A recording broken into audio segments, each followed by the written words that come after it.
পিচ্চি বউ পর্ব হচ্ছে 26 নম্বর। ইরা বলল, আজ 1.5 মাস হলো আমার পিরিয়ড হচ্ছে না। আমি বললাম, তো কি হয়েছে? ইরা বলল, তুমি বুঝতে পারছো না? পিরিয়ড হচ্ছে না মানে তুমি প্রেগনেন্ট। আমি জয়। কয়দিন পর ঘুম থেকে উঠেছি আমি জানি না। উপরে ফ্যান চলছে, আমি নিজের রুমে। হঠাৎ মনে হলো ইরা কি কল করেছে। কল করলে তো পুরো কট খেয়ে যাব। এই আতঙ্কে বিছানা থেকে উঠে যাব, তখনই বুকে ব্যথা। দেখি ক্ষত স্থানে ব্যান্ডেজ করা। বিছানায় বসেই জেরিনকে ডাক দিলাম। জেরিন আসলো। আমি বললাম, মোবাইলটা দাও। জেরিন আমার ফোন দিল। জেরিন বলল, আর কিছু লাগবে আপনার? আমি বললাম, 1 কাপ চা আর একটা সিগারেট। জেরিন রেগে বলল, খালি সিগারেট করেন কেন? আমি বুঝে গেছি এখন জেরিন ঝগড়া করতে চায়। আমার শরীর ভালো না। অমনেই ওর ক্ষমতা বেড়ে গেল। 2টা কোপ আর একটা চাপাতির আঘাত খেয়েছি, এখনো বেঁচে আছি, এটাই তো অনেক। বাবা বলেছিল, যদি কোনো মেয়ে রাগ দেখায় তুমি চুপ থাকবা, চুপ থেকে তার আসল কথা শুনবা মনোযোগ দিয়ে, কিন্তু কোনো কথা বলবা না। তার রাগে তাকে জ্বলতে দাও। এটাকে সেডাকশন। আচ্ছা, আব্বু কোথায় এখন? আব্বু বসে আছে সৈকতের সামনে। উনি পাওয়ারওয়ালা চশমা পরে না, নর্মাল চশমা পরেছেন। আব্বু বললেন, আমার ছেলের সাথে তোমার কি শত্রুতা, আর তাকে মারতে চাও কেন? সৈকত বলল, আমার বাবার নাম ইকবাল। আপনার ছেলে বাবাকে খুন করেছে। আব্বু চুপ করে আছেন। আব্বু কিছুক্ষণ চুপ করে থেকে বললেন, এই ঘটনা আমি জানি, আর লাশটা আমি গুম করে ফেলেছি। যেখানে প্রমাণই নেই সেখানে তুমি আমার ছেলেকে ফাঁসাতে পারবে না। বিপরীতে তুমি আরেকটা ভুল করে ফেলেছো। সৈকত, আমার ছেলের উপর অ্যাটাক করেছো, সব পাবলিক দেখছে। সৈকত বলল, আমার কাছে ভিডিও আছে। আমার ফোনটা র্যাবের কাছে থেকে নেন, আমি আপনাকে ভিডিও দেখাই।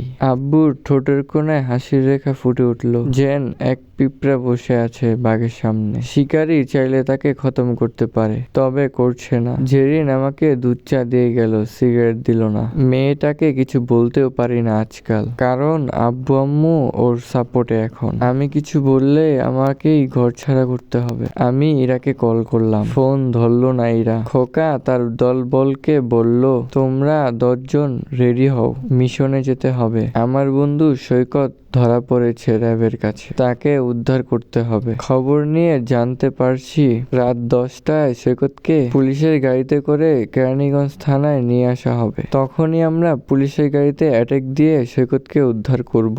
2 জন থাকতে বাইকে আর 2টো জিপ গাড়ি লাগবে। প্রথমে বাইক দিয়ে তোমরা যে পিস্তল আছে ওইগুলা দিয়ে গুলি করে ড্রাইভারকে মেরে দিবা। তারপর আমরা জিপ দিয়ে তাকে ঘিরে ফেলবো, বলবো সৈকতকে ছেড়ে দাও, আমরা চলে যাব। সৈকতকে ছেড়ে দিবে আর আমরাও চলে আসব। এইটাই প্ল্যান। এক লোক বলল, আপনার যে পিস্তল কম দামি পিস্তল, আরেকটা 20,000 টাকার মাত্র, মাঝে মাঝে তো গুলি বের হয় না। খোকা বলল, পিস্তল চেক করে নেবে মিশনের আগে। তো আমাদের কাছে কি আছে? ছুরি, চাপাটি আর পিস্তল। একজন বলল, কি হবে যদি সৈকতকে না দেয়? খোকা বলল, ধ্বংসলীলা হবে, খুনের বন্যা হয়ে যাবে। লোকটা বলল, আপনি কেন সৈকতকে বাঁচাতে চান? খোকা বলল, কিছু মানুষের জন্য আমাদের অজানা লাইক করা অনুভূতি কাজ করে। সৈকত আমার কাছে ভাইয়ের মতো। ওর লাইফ স্টোরি শুনছি, ওর বউ ওকে ছেড়ে দিবে কেন যেন, কারণ ওর বউকে মারতো আর নেশা করতো। সৈকতের জন্য আমার একটা মায়া তৈরি হইছে।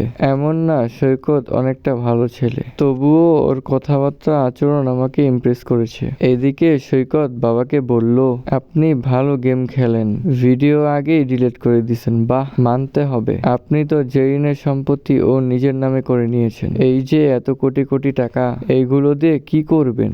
বাবা মুচকি হেসে বলল, তোমার মতো গরিবরা ভাবে টাকা দিয়ে কি হবে, এই কারণে এখনো টাকা কামায় না। তবে আমরা যারা ধনী তারা জানি টাকাই সব। সৈকত বলল, টাকা যদি সব হয় তাহলে আপনার ওয়াইফ কেন আপনার বিজনেস পার্টনারের সাথে পরকিয়া করে? নাকি পরকিয়া ব্যাপারটা আমাদের রক্তে মিশে গেছে? আব্বু রেগে টেবিলের থাকা পানির গ্লাস মাটিতে ফেলে দিলেন। তারপর সৈকতের কলার ধরে একটা গালি দেন, ইউ বাস্টার্ড। তারপর গালে থাপ্পড় দিলেন। সৈকত থাপ্পড় খেয়ে হাসতে থাকে। সৈকত বলে, থামেন, পরে মাইরেন, আগে একটা সিগারেট ধরাই নেই। ঘুমিয়ে গিয়েছিলাম, ইরার কোলে ঘুম ভাঙলো। আমি ঘুম ঘুম চোখে কথা বলছি। আমি বললাম, হ্যাঁ ইরা বলো।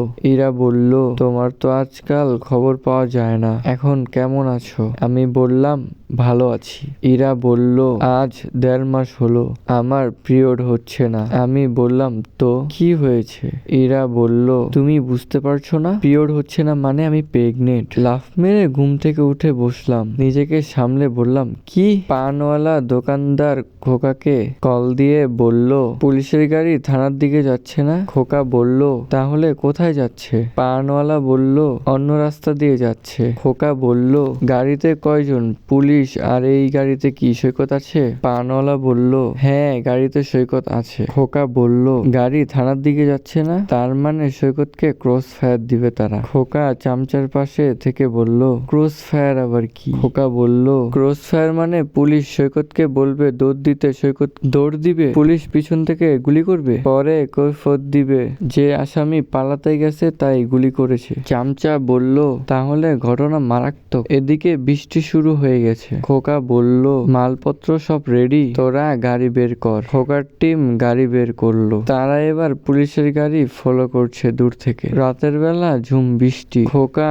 কল করে বাইকে থাকা লোককে বলল, দরকার নেই পুলিশ ড্রাইভারকে গুলি করার, প্ল্যান বি আছে আমার কাছে। একটা খোলা জায়গায় পুলিশের গাড়ি থামলো। সৈকতকে এক পুলিশ বলল, যা দৌড় দে, প্রচুর বৃষ্টি হচ্ছে। পুলিশের গাড়ির একটু দূরে ইকবাল মামার কবর। বৃষ্টির পানিতে কবরের মাটি এখন কাদা মাটিতে রূপান্তর হয়েছে। এইদিকে সেই কবরের মাটি সরে গেল। সেখান থেকে বের হয়ে এলেন ইকবাল মামা। কাফনের কাপড় পেঁচিয়ে লুঙ্গির মতো পড়লেন। কয়দিন পর উনার জ্ঞান ফিরেছেন উনি নিজেও জানে না। ইকবাল মামা মনে মনে বললেন, কেউ যদি কাঁচা সুপারি আর হাকিমপুরি জর্দা দিয়ে পান খাওয়াতো তাহলে বৃষ্টিতে মজাই হতো। হা হা হা হা হা। এবার চেঁচিয়ে বললেন, হই পাকে চলো না, রিমিক্স ওয়াইন। আমি জেরিনকে ডাক দিয়ে বললাম, মাইরা আন্টি কই? জেরিন বলল, উনি তো গতকালকে প্লেনে চলে গেছেন আবার কলকাতায়। নেক্সট পর্বতে আরো ইন্টারেস্টিং ভিডিও আসছে।